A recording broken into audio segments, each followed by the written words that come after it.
We're away. Okay, we're live. Welcome everybody to the Leadership and Governance Committee meeting. We have Councillor Nixon, Councillor Grimmelcombe, Councillor Cypher in the meeting, and myself as Chair and the Mayor as well. The apologies, we have an apology from Councillor Bell. Councillor Nixon moves it, Councillor Bell accept apologies, second by Councillor Cypher. Those in favour, thank you. Are there any leaves of absence required? Richard? No, Jason, thank you. No leaves of absence? No. So we go to confirmation of the minutes of the previous meeting held on the 7th of August. In your papers.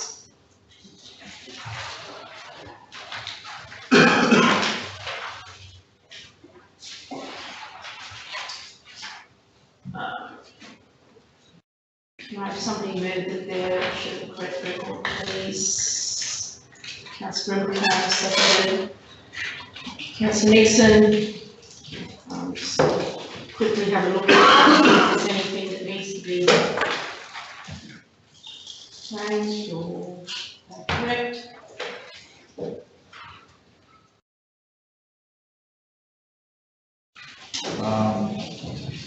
Just within the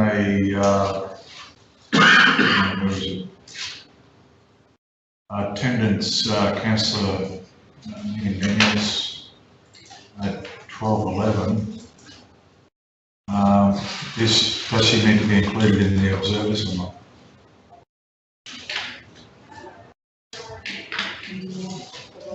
Attendance of the. Okay, so within the minutes. We can just add that to the completeness council. Yeah, okay. And we'll just put the time behind it. Yep, no, that's fine. All right, those all in favour of those minutes? Thank you. So we go to business arising out of the minutes.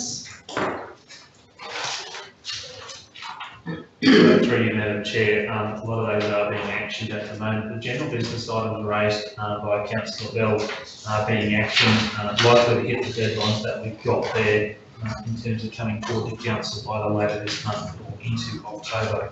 So a lot of that investigation work's being done and is on track for that reporting. Other than that, it was quite a straightforward meeting. The drought policy. That's something I'll work with you on to bring back for further discussion. Okay. Future strategy. Good. Any other business items? No. No. So review of outstanding meeting actions.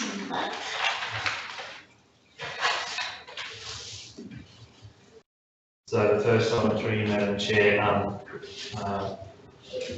Acting Manager of Governance is preparing that guideline there in relation to letters of support.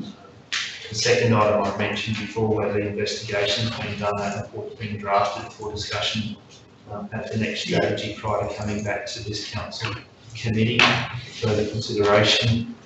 And the item 3 there, the investigation and the first cut of that information has been pulled forward. We're just going through the detail of that now. So that'll be the next. So that'll be the next month. Yeah. Thank you. And the upcoming agenda items. So the rolling report schedule, the item around compliance listed has been deferred, but I'll bring a report back in October in relation to that activity. So there'll be a few reports there coming forward, including a report from myself regarding attendance at the Australian Human Resources Institute conference. So there'll be 4 reports coming forward for next month in October. So an agenda full of reports in October. Look forward to it. Thank you. Any petitions? No petitions, Madam Chair. Anybody have any material personal interest, conflict of interest or personal gifts and benefits? I'm sure you would from leadership and governance, yes. So we'll step right into agenda item number 10, or corporate services, the Sept County policy. Thank you, Madam Chair. Councillors, we bring before you the asset accounting policy for essentially approval and adoption. This has been previously workshopped with Council in terms of the changes to the detail and particularly some of the technical aspects in the accounting treatment around our assets and how they're recognised. I might hand over to the Manager of Asset Management simply to talk us through some of those key changes to the policy, and then happy to take questions, Madam Chair. Thank you, Jason, through you, the Chair. Hello, councillors. As Jason mentioned, this is something previously workshopped with the council at a previous strategy meeting. There are some key changes to the asset accounting policy that I put forward to you today. Some of those include reduced capitalisation threshold for ICT equipment to approximately $1,000. Capitalisation threshold for infrastructure assets to be at $10,000. The recognition of the intangible asset as a separate category, so that's for things like software licences, and also clarification of how our re-evaluations will be applied and the frequency of that. So between 3 and 5 years, we need to conduct a comprehensive valuation on all of our long life infrastructure assets, and in between that, council has the flexibility to conduct in-house desktop valuations, which is what we have just completed for our 17-18 year and past audits. Obviously, we did a good enough job there doing that in-house, which is good. And also clarification of what would be considered material for accounting purposes. So I just refer you to the actual accounting policy that you've got within your report there. Specifically on page 17 of 88 of the agenda, where it talks about the asset recognition thresholds and also the valuation approach. So for land, as an example, it's market value, buildings, facilities, current value and replacement cost.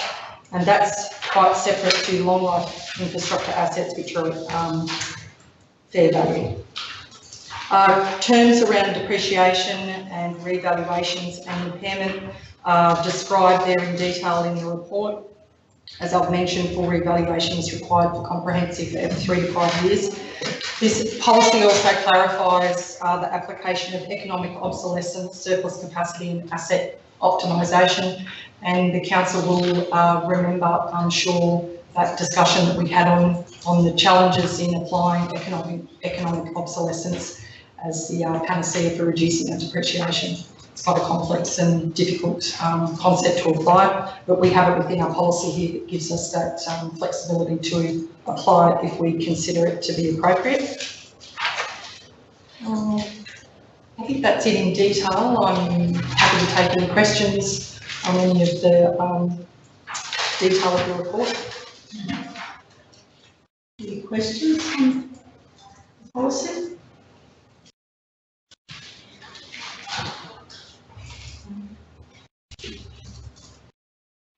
No.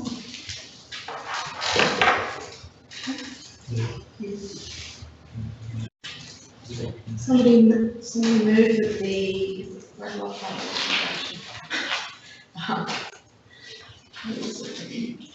Central Highlands Regional Council approve the asset accounting policy to support the financial reporting and disclosure requirements of council. Familiar with that? Councillor Nixon, second Councillor Cone.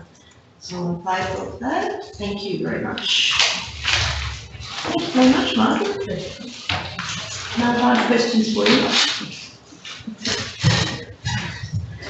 So next report, Madam Chair, I'll ask Manager Governance and Governance Officer to come down to talk to that report. Councillors, you have before you the enterprise risk framework which we'll talk about today. I have highlighted to the Chair that the policy and the guideline weren't contained in the agenda, and so we'll bring back those and talk to those at a future meeting. The intent today is to walk through the enterprise risk management framework and how it's been updated, and I'll ask the Manager and the Governance Officer just to talk through those key changes, and then we'll answer questions. Thank you. Thanks, Mary. I propose that Mary goes through this one here because it's been her baby, I think, for some time, so I feel a bit of intellect if I came in and started making comments about it. Happy to take questions with Mary later on at this stage. Over to a very competent Mary. Through the Chair, the the review of enterprise risk management commenced in March with the consultancy firm Fertility hosting a workshop where they went through the enterprise framework at a strategic briefing forum. So the main details of the changes were covered in that meeting, but essentially to recap today, what they've done is literally streamlined it, added more content in there around the risk treatment and how you would approach risk treatment and analysis, and just bringing it in line with the new corporate plan that we had since we had originally adopted the enterprise risk management framework. It also details essentially how often we will monitor the various risk registers that we have at council, and will be the backbone for developing the operational risk registers, which are currently being rolled out for development within each manager throughout council. It is also what people are referred to in developing their council reports that they will link to this updated document. So not a whole pile of substantial changes, but it certainly makes it more readable and a bit more background in there for people when it comes to filling out risk assessments. And similar with the policy that was not attached, it's just streamlining it and removing, I suppose, material that wasn't necessarily required enough to make it a more condensed, concise policy. Also attached by the consultants was the illustration showing an overview of how the enterprise risk management framework is the starting point, and then flowing from that the strategic risk register, which will be reviewed annually. But it's also CHRC have also included it in the operational planning, so it will actually be reported on an overall basis on a quarterly time frame of the operational plan to the whole council.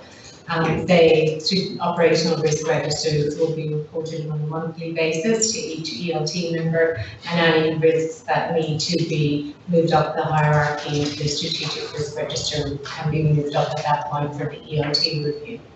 So it's just showing the overall cycle of how they all flow together. Would you like to just explain a bit how they're going to be rolling out the risk and operational level over the next? Sure. Staff at the supervisor level under joined some training that was held on the 28th of August, and that went through the concept of risk management theory-wise, and then using an example of the template for the operational risk registers, and workshopping with various groups. They had the opportunity to, I suppose, put up a risk from their work area. And it was worked through the entire process of how you identify a risk, what might cause that risk, and possible treatment plans that can be put in place, and further treatment plans that could be explored when they go back with their team and have a workshop. So the governance team will meet with the manager and designated groups within their unit to go through the template, focusing on what their corporate objective is for that unit to achieve, and what risks will be associated with potentially blocking them from those objectives. It can vary from a large risk register to a small one, depending on the nature of the work, and then they'll be reviewed with the general manager over that area to identify, priorities and what treatment plans can be put in going forward based on the analysis from the unit. So hopefully we will undertake that over the next month or so, subject to people being back from leave and that type of time frame, but we're currently talking with managers to set up dates at this point in time. Just further, I think the question came up in the last 24 hours, perhaps from the Madam Chairman, about how we actually manage risk with community groups. That we'll flesh that out a lot more when we go through that process that Mary was just talking about. So at this stage, I think our workplace health and safety largely addresses some of those issues. From a financial point of view, I'm not quite sure. Certainly when we meet with individual managers, we'll be able to work through that. Yeah, thanks, Chris. That came up yesterday in our community planning with the CRGs, and actually organisations that auspice funds. And so whether that is included, so if you look through that at some stage, that'd be really good for you back. Just a comment, Mary, on page 30, under the risk management, the careful monitoring and handling of complaints that may signal major difficulties on the horizon, and it's everybody's responsibility to actually raise items that may be a risk to the organisation, and also to just say that being on the audit committee of council, this framework now and more reporting, I suppose, that brings the risk register to the fore and makes it far more, it's easier to read, it's easier to actually be aware of what risks are coming, rather than just going to the audit committee meeting and go, oh, that's what's happening. So I think it's really, thank you for doing the work that you've done to actually bring it to the table. Any questions around this framework? Comments? Oh, good. So, nothing more to say. So the recommendation is that the CHRC adopt the updated enterprise risk management framework, full stop, because we don't have, you haven't had time to read through the actual policy and guideline as presented, so it'll be brought to a future committee meeting for endorsement. So can somebody move the framework management there? Councillor Clay, second. Councillor Seifert, all those in favour of that? Thank you. Thank you, Mary Chris. Next one is the public interest disclosure. Thank you, Madam Chair. I will pass to Chris to talk to the detail of this, as well as Governance Manager. The policy has been refreshed on the back of the Queensland Ombudsman review and visit earlier this year, and a number of changes have been made. And I'll ask Chris to talk to that detail. Thanks, Jason.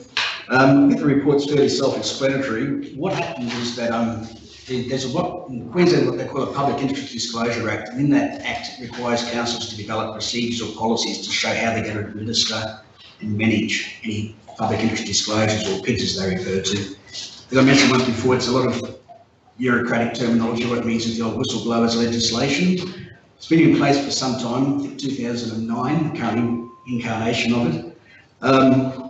What is required is the council has to have established practices and procedures that are visible and readily understandable by people who may wish to lodge a PID. It should explain how it's going to be managed and how we're going to protect them from any possible reprisals which council or council officers may undertake against a particular person. Now, we had a policy in place, and the Ombudsman, as part of the normal process of administering or auditing our compliance with the PIDs legislation, did basically a desktop audit. They came back and said that whilst we had the policy in place, they thought it could be improved in certain places, and also it wasn't as visible on the website as they might, from their point of view, would prefer. They had extensive conversations, I think, with Jason and my predecessor, Cale, as a result of which we've been liaising with them for some time. We've put together this basically a policy which complies with their current requirements under the legislation. You might recall that I said when I was here a few weeks ago that they're actually reviewing the PID legislation, or some policies and models around it. They've currently got 3, well, they did have 3 out for public comment up to the 31st of August.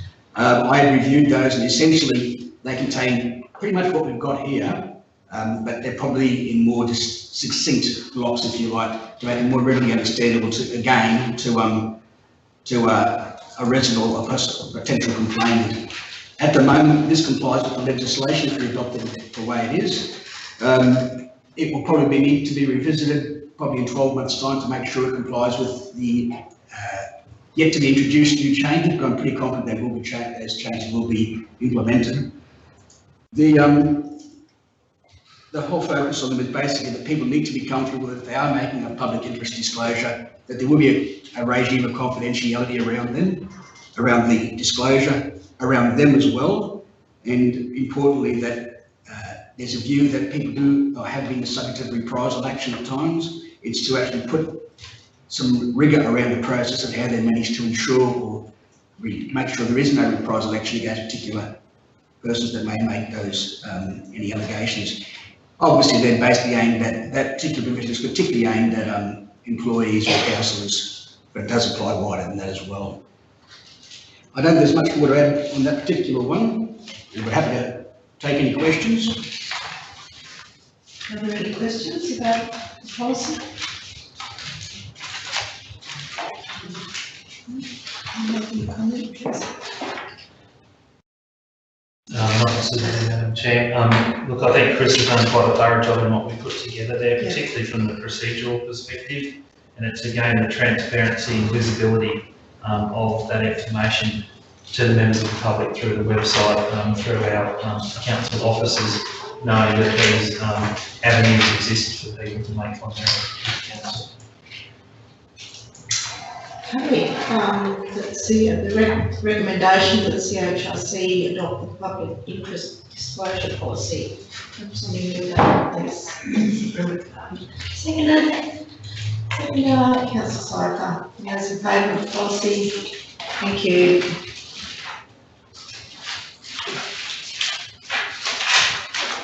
The next one is complaints about the Chief Executive Officer policy.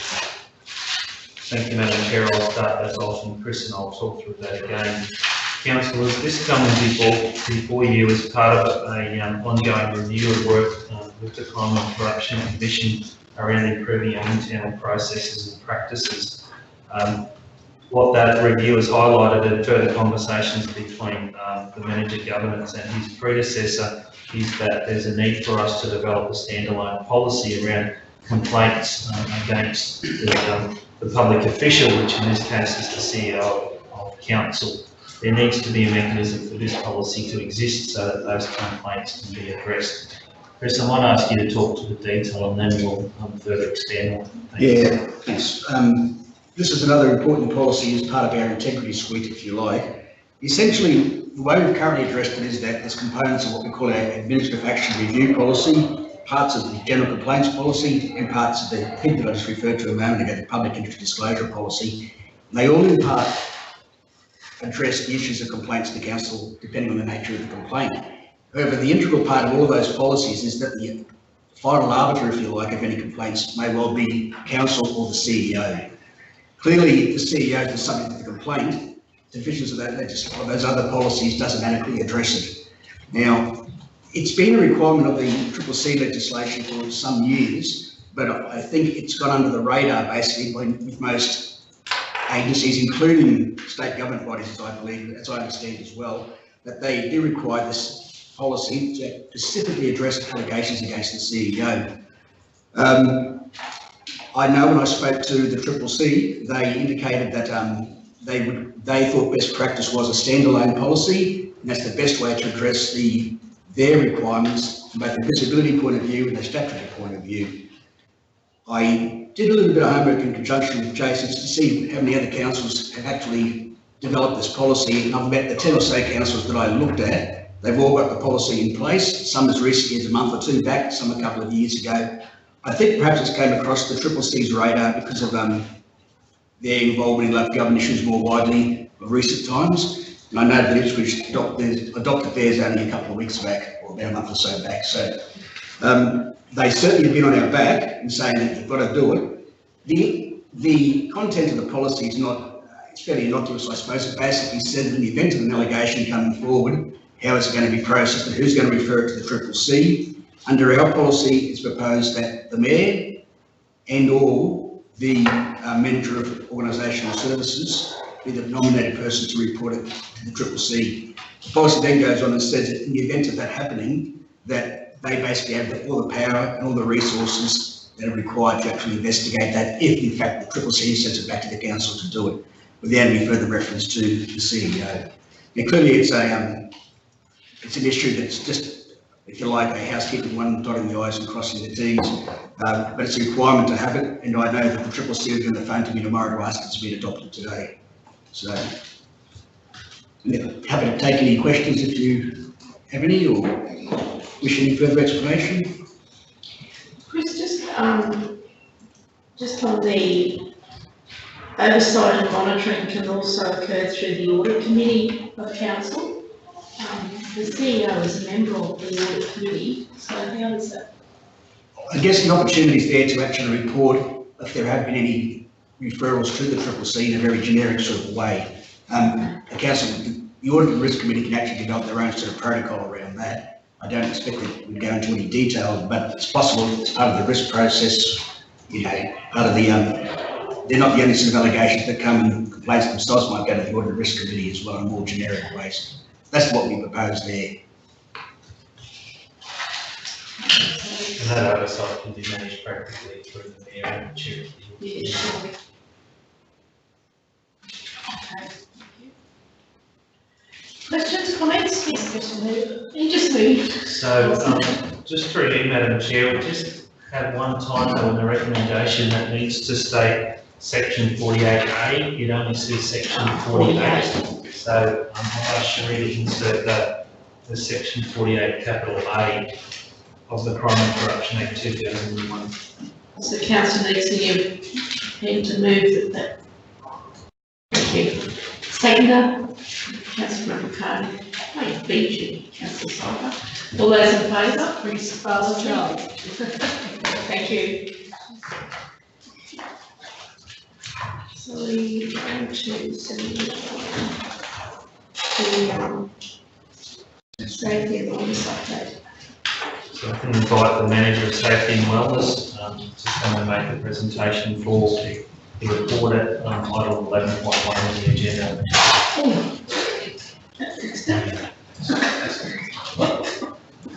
Getting a bit violent. Good afternoon, councillors. Just under the grass, thank you. Today's report covers the periods between July and August, so it's the last 2 months, first 2 months of this financial year.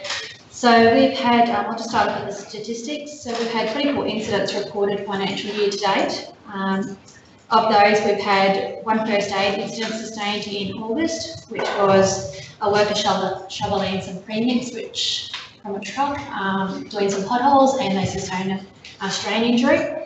We had 2 recordable injuries sustained in July, where 1 worker rolled his ankle getting out of the truck, and we had another worker slip down a flight of stairs and injured their lower back. We also had 4 near-miss incidents reported, 11 report-only incidents, 0 notifiable incidents to the regulator, and we had 6 incidents involving our contract partners. Full details of the incidents are actually in your report on the WHS incident register for Q1, if you would like further information on those. Excuse me. The next graph that I'd like to talk to is figure 1 there. It's the blue graph with the dots. So that graph actually depicts the occupational injuries and illnesses that occur over the course of the year. The blue is last financial year's incidents, and as you'll see towards the end of Q4, we actually had an increase in incidents resulting in injury or illness. We actually had 7 reported in June. Unfortunately, in July, we've now seen in the green that we're back down to a more manageable number coming through. So we're hoping that that trend will continue, and we've done a significant amount of work, which I'll talk to shortly, to ensure that we are seeing a reduction in those trends. Last year we had a total of 51 incidents recorded that resulted in injury or illness. This year we're aiming for a 10% reduction in that at 47, and that's what that figure there on the left, figure 2. So we're showing there that we've got 3 recorded for this financial year to date. Not in your report, as I didn't have the information accurate or available at the time of writing. I've just included our final figures for the end of financial year 18. So that top graph, I know they're very small to see, but The blue is actually the LGW group average, so for the lost time injury frequency rate, and the green is council's performance compared against that. So as you'll see, for the lost time injury frequency rate, we actually trended well below the group average for other councils with similar sizes all year, right up to the end in June when we had that increase in incidents, and that put us just slightly above average at 12.47 for our lost time injury frequency rate compared to 11.94. The graph at the on the bottom on the left-hand side is similar again. It's our rate compared against other councils, but it's the duration rate. So that's how many days average are lost for each lost time injury sustained. So whilst we trended below the average up until around January, we had two, which I've spoken about previously at council, 2 injuries that resulted in workers not being able to return to work, which saw a direct correlation in our duration rate increasing until the end of the financial year. Excuse me. We came in at 29.5 days compared to the group average of 25.19. The statistics for this year are to the right there. So on the top graph on the right hand side is our lost time injury frequency rate year to date. So we're currently sitting, we didn't have a recorded injury in July, but you can see there in August we're the green column, sitting at 7.48 compared to other councils at 9.8, and I'll continue to populate that as we go through the year so that we can see the trends. Similarly, down below, the graph showing duration rate compared against other councils, and we're sitting at 1 day duration rate compared to 7.03. Currently, we have 6 cases being managed through on workers' compensation. 3 of those workers are currently on temporary impairment, which means they haven't been able to return to the workplace or maybe recovering from treatment. We have 3 workers on suitable duties plans and 1 worker with a claim in that's pending.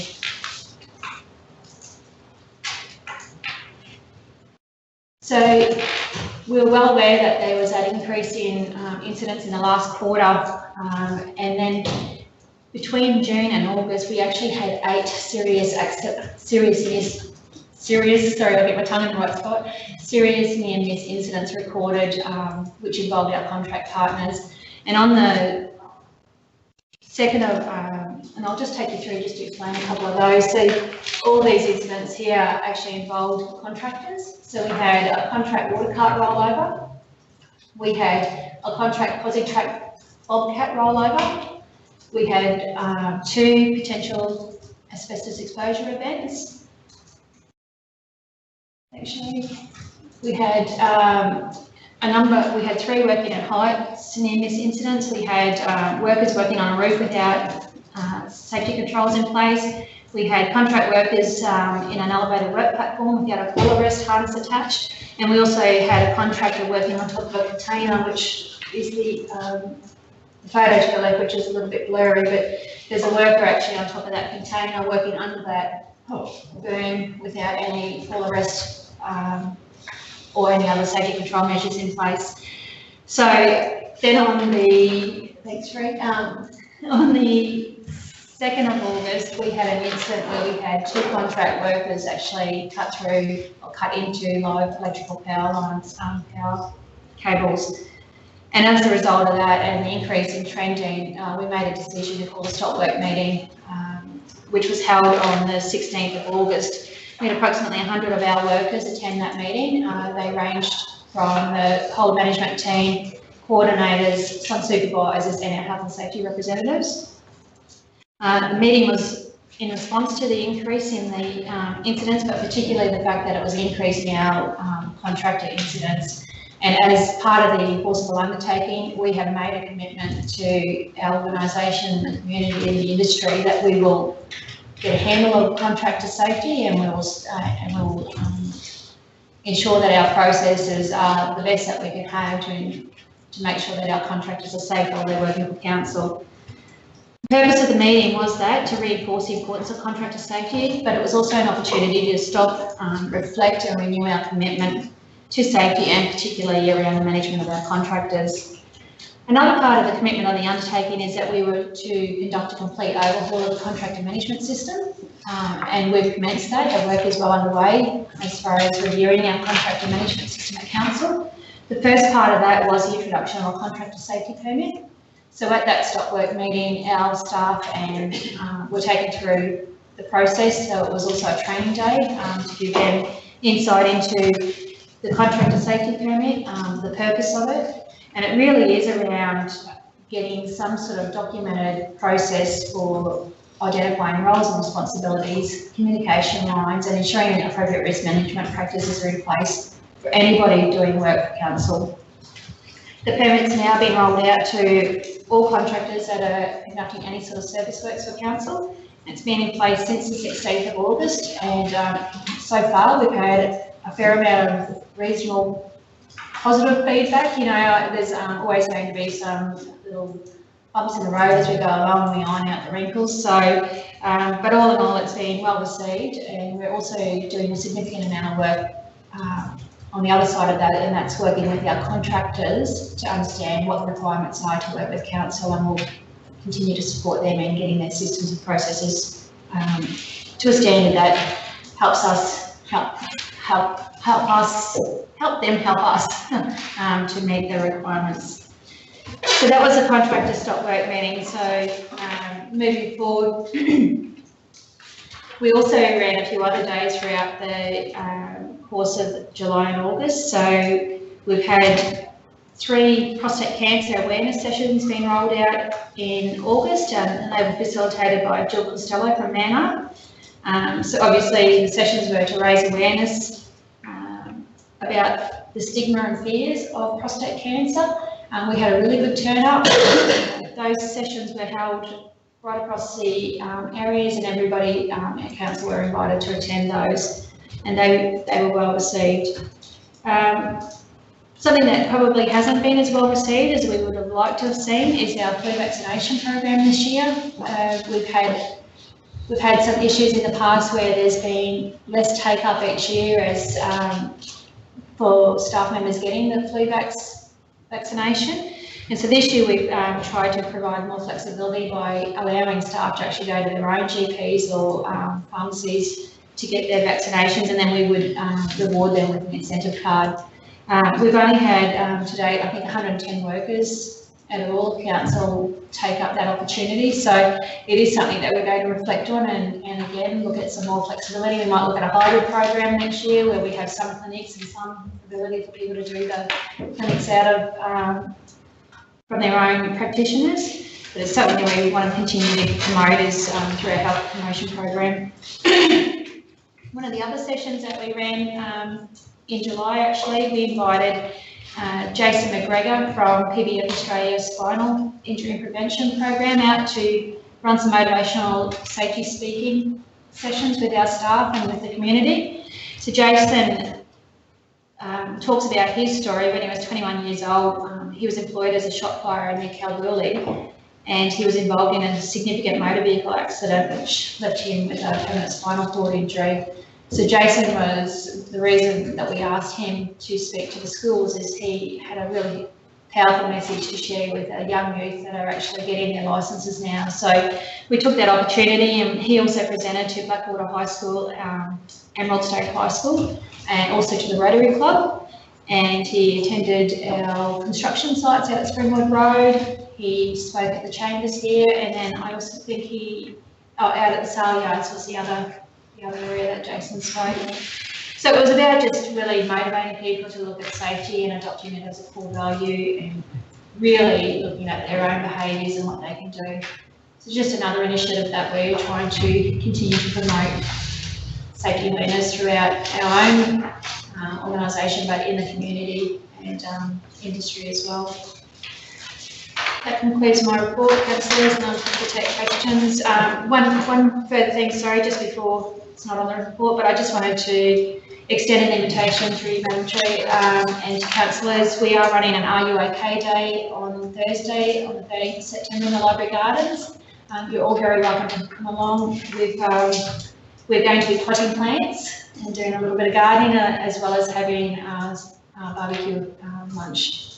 Bit of an opportunity for us again to raise awareness for mental health and wellbeing at council. time does that start? 11:30 to 1:30. Okay, thank you. Thanks, Sandy. Just on the wellness and the flu vaccination, what are your thoughts on going forward about doing, how, if that doesn't work, what next to do? Immunisations holistically are under our spotlight at the moment. We are looking at our whole infection control program at council. This is part of it. We have tried where we've run clinics at the different areas previously, which has been difficult for some people that are on leave. So next year, I'm probably going to suggest that we'll still run clinics. We'll also make a clinic available in a community where they can actually go and get those free vaccinations, and possibly also looking at running a reward system again. So I'm thinking that we'll try a few different avenues to see if we can get the uptake. And particularly, I know that everybody's well aware, this flu season's been a bit of a bad one, so we will continue to try and promote that throughout the staff. Is it an opportunity to use your toolbox meetings as a registered nurse possibly to do the vaccinations? We'll definitely have a look at that, Councillor Brimblecombe. We have run the clinics on site previously with the nurses that come out to site. So that is, but in saying that, the year that we did that, the year before this one, we only got 150, I think. So still the uptake was really low. So it is something that we will put some strategy around for next year. And yeah, very happy to take any recommendations on board. Is there a difference between inside and outside workforce as far as percentages? I haven't got the breakdown of that with this report, but I think it's the names that I've seen go through. I think it's a reasonably good cross section over both areas. The other thing that this report doesn't capture, people have actually gone to the doctor or the pharmacy and got the flu vax, and they just haven't made claim for incentives. So there might be a few more than we actually have reported. Any other questions? It's not a question, but a word correction in safety report, stop work and for contractor safety on the bottom line, just above the picture. This permit on the second line, the is now in effect. Probably should read this is. Thank you, Councillor. Sorry. That corrected.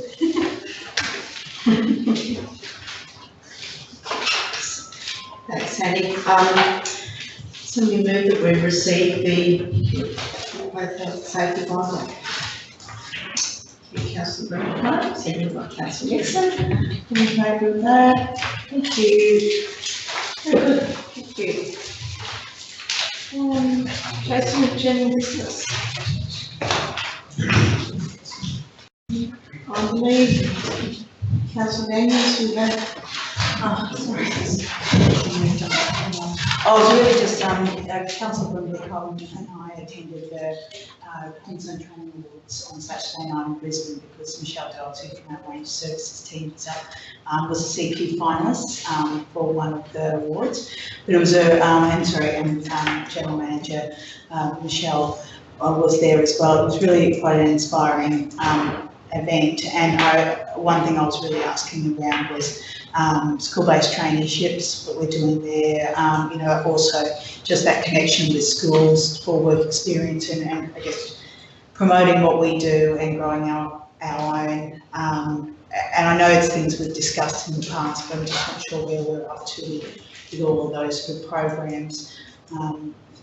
Jason, do you know at all what's happened? Oh, I can provide an answer, but it'd be better if I brought a report back that shows more detail. Okay, lovely. Yeah, through you, Madam Chair, we did talk about that. I spoke to some providers at the Central Queensland Training Awards around school-based training. We've looked at, there's a program that's been run through Longreach, I think, and I've talked to some people out there about how effective that program's been. So we have got it on our work to do, but I'll bring a report back to the next meeting that details where we're at. Growing our own is certainly a strong campaign right through the organisation and supports the council's commitment inside its certified agreement to upskilling and increasing the learning and development opportunities right across the organisation. So there's a strong link there in terms of our ability to join in with the young folk in our community. So that work is, bubbling away in the background, but I'll bring a more comprehensive report back to the next meeting. Okay, thank you very much for that. Good. Thank you. Any other general business? So with that, somebody move, we go into closed session, please. Councillor Bill, second, Councillor Snyder. Those in favour, thank you.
Okay, thank you. Back to live streamers. So we've just got a officer recommendation there, the CHRC received the Customer and Commercial Services Departmental Update Report highlighting key activities for the month of August 2018. Somebody move that, please. Seconder, Councillor Slifer. All those in favour? Thank you. Nobody against? And if there's no more, I shall close the meeting. 12:53.